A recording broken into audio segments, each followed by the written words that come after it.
Good afternoon. Major Henry Gray here with Off the Cuff, filling in for Sheriff Bobby Kimbrough. My guest today is Ms. Joy Nelson Thomas of Lead Girls of NC.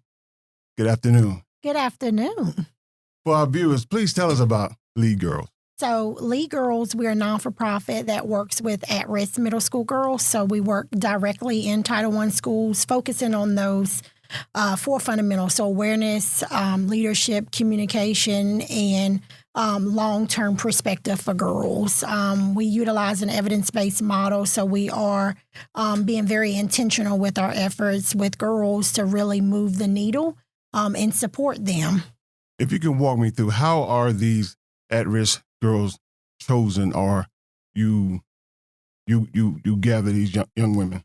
So it really starts with our partnership. So we do have a partnership with Winston-Salem Forsyth County Schools. So we really are working directly with our school partners to identify what the needs are and what girls they feel would, be best supported by the program. We also have a community-based program where girls parents register them. So a lot of it is really word of mouth through the community with girls wanting to be involved. So when we work with the school partner, we go directly into the school and we talk a little bit, obviously, about our program. Most of our partners have been long-term program supporters of ours. So we figure out which girls would be best supported by the program, and they help identify those girls. I think it can be broadly defined. I mean, we've had some girls who are cutters, inflicting harm on themselves. We've had some that are rock stars, rock stars who are just needing a little polishing. Right. We have girls who,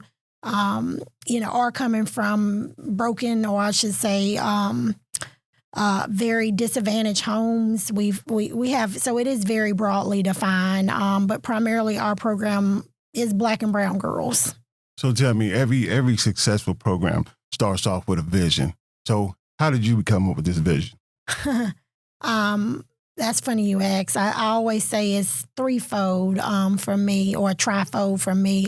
Being a first gen and a woman of color, part of it was also a faith walk for me. So I remember one Sunday being in church and my bishop saying, he had a spiritual hunch. There was a young lady there at the altar, and I kept saying to my husband, what is she doing there? It was just her standing there in the middle.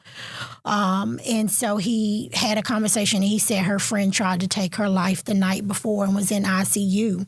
And he said, I have this spiritual hunch that there's other kids in this church that don't feel worthy and have these same thoughts. And that pew was full, and primarily it was girls.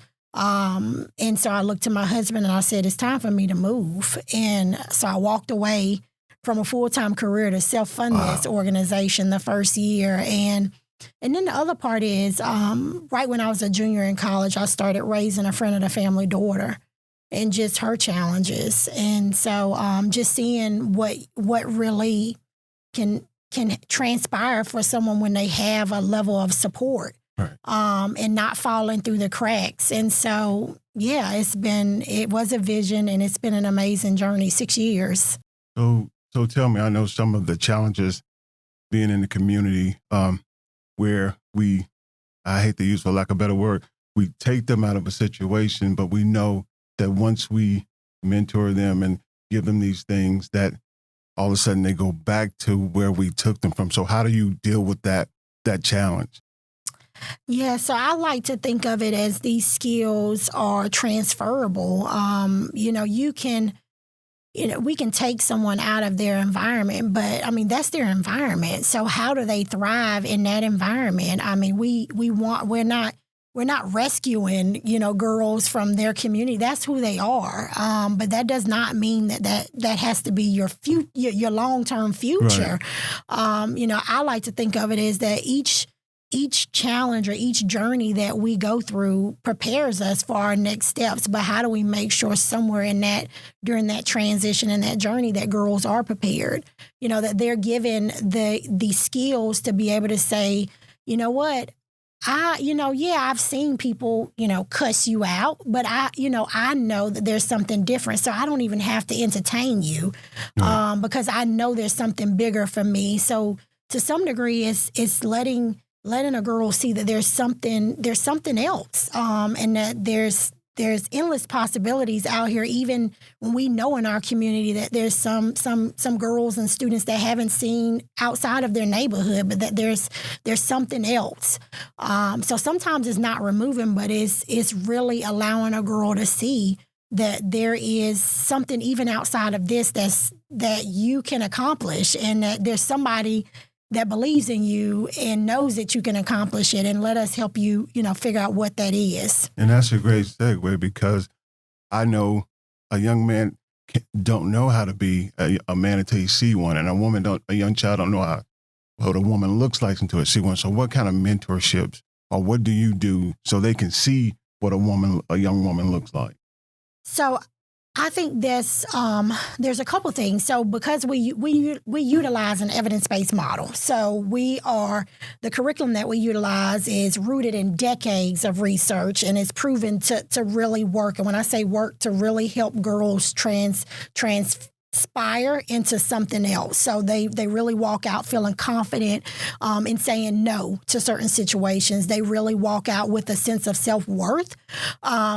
So I think that is the main thing. I think the other thing that we do well, or I should say I know we do well at LEAD, is that we allow girls to see themselves within our facilitators. So, we have women of color who are facilitating the curriculum. And so it's just so important for them to see, like, wow, like, this is what it looks like. And we partner with a lot of people. I mean, we do a big expo in October every year, and that expo is an opportunity for us to actually have an author. Most of the time, that author is a woman of color. So like last year, we had Lynn Sisson-Tabbert, who is the producer of Jingle Jangle, which is a Netflix production. And so she came, and we did it virtual, but she came on live and, signed books. Well, when she was in town, she came and sat with our girls.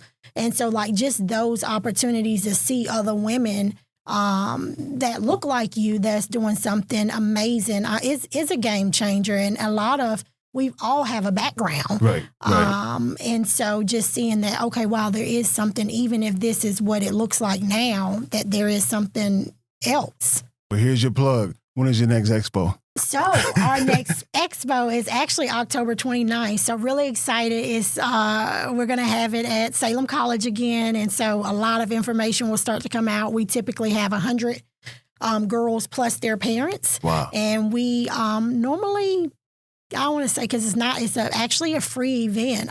It normally the registration goes pretty quick. So really excited about what we're going to be doing this year. So to backtrack, and it sounds like it doesn't sound like, from what I hear, you're doing wonderful work. So your staffing, you got a lot of young women that you have to deal with. How's your staffing? So I think that's so important. I think with any organization, it's so important to think about sustainability and then the scalability piece, like making sure that you have adequate staff. And so we have 6 staff members now. Wow. So 6 years, that's funny, 6 years, 6 staff. But we have a full staff, and we're actually looking to hire. So we're in the process now of hiring another facilitator, and we're actually hiring part-time, some marketing help. And so we're in the process of hiring as well. All right, here's another plug. Ready? How can someone be a part of LEAD Girls? Oh, that's the thing. We definitely want the right person to be a part of our team. If you go to www.leadgirls.org, it actually pops up right when you come on the page. So it is at the top of the website, and it shows the open positions that we have available. That is awesome. I wish you nothing but the greatest success. But in conclusion, if we could lead out with anything, what would you want to tell the people to hear as far as donating time, monetary? What would you want your final words, what would you like to say? Well, I'll say a couple of things. I say find a way to really get involved. Our community, we have a lot of challenges. We do. We all know that we have a lot of challenges, and now is the time.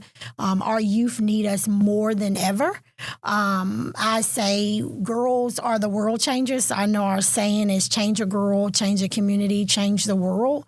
And I truly stand behind that. I think women, we hold a powerful place in this world, in this community. And it starts with each girl to get involved and donate.